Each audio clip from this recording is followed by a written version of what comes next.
मी राजा माने आज शब्बास जरांगे पाटील म्हणण्याची वेळ आलेली आहे। त्याचं कारण असं की मराठा समाज आणि जरांगे पाटलांचं आंदोलन आज निर्णायक वळणावर पोहोचलं।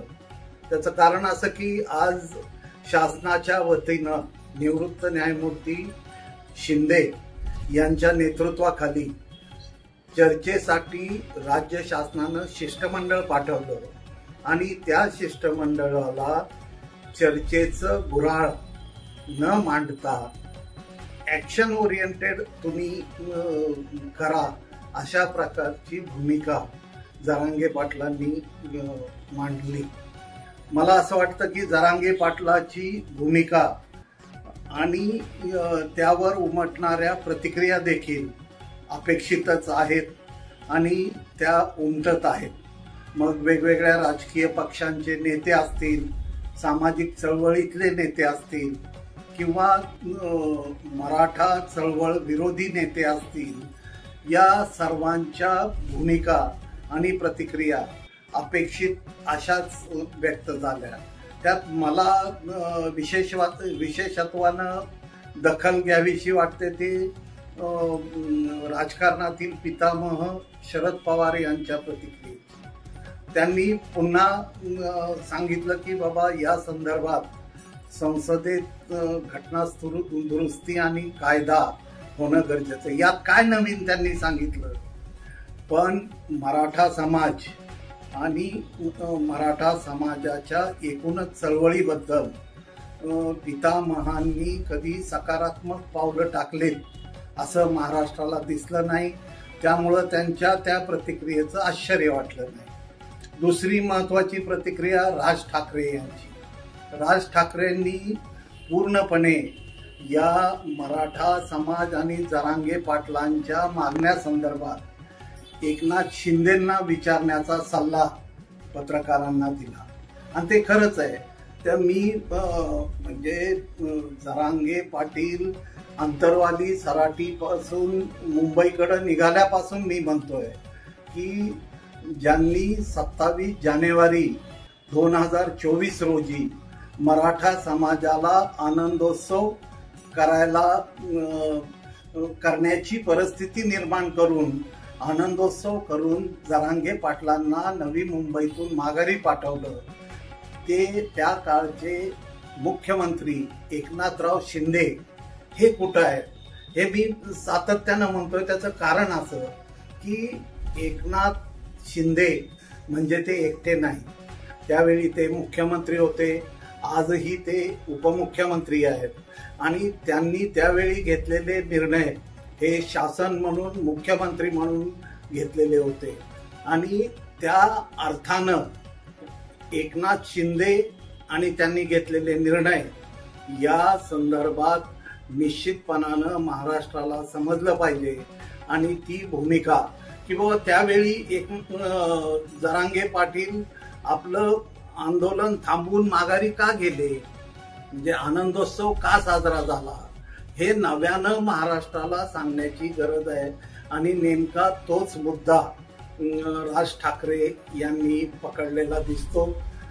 असो, परंतु आज मराठा समाज आंदोलन निर्णायक वळणावर असताना न्यायमूर्ती शिंदे यांनी हैदराबाद गॅझेट तत्वतः मान्य असल्याचं जाहीर केलेलं आहे।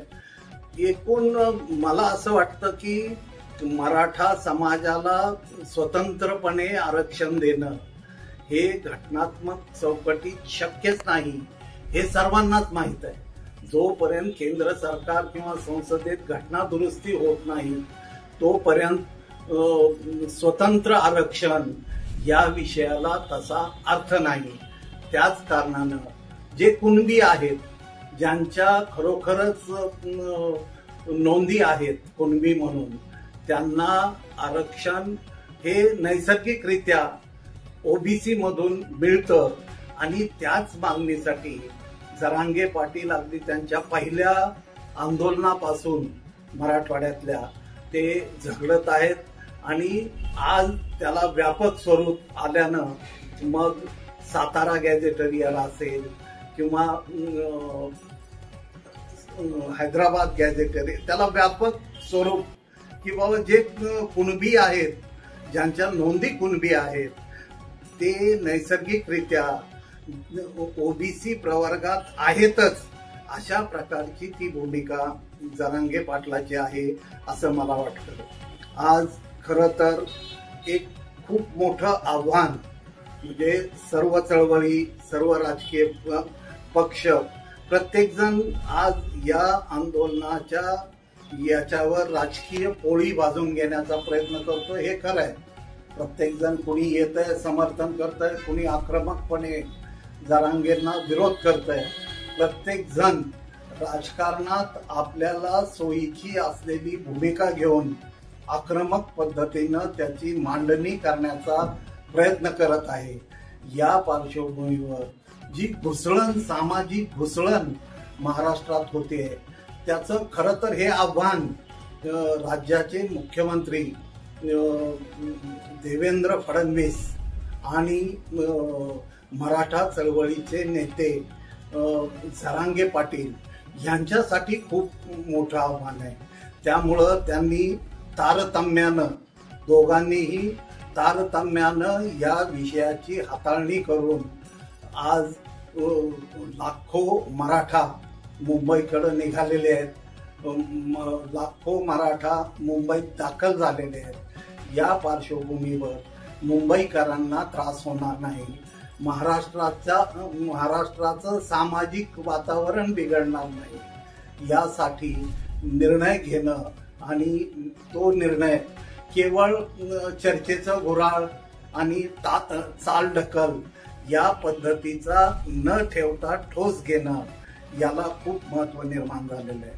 त्यामुळं मला असं वाटतं की या प्रश्नाची उकल ही निश्चितपणानं हा निर्णय घेताना काही ना काही गमावावं लागणार आहे सरकारला आणि विशेषतः देवेंद्र फडणवीस यांना, की कुणाची ना कुणाची नाराजी होणारच आहे.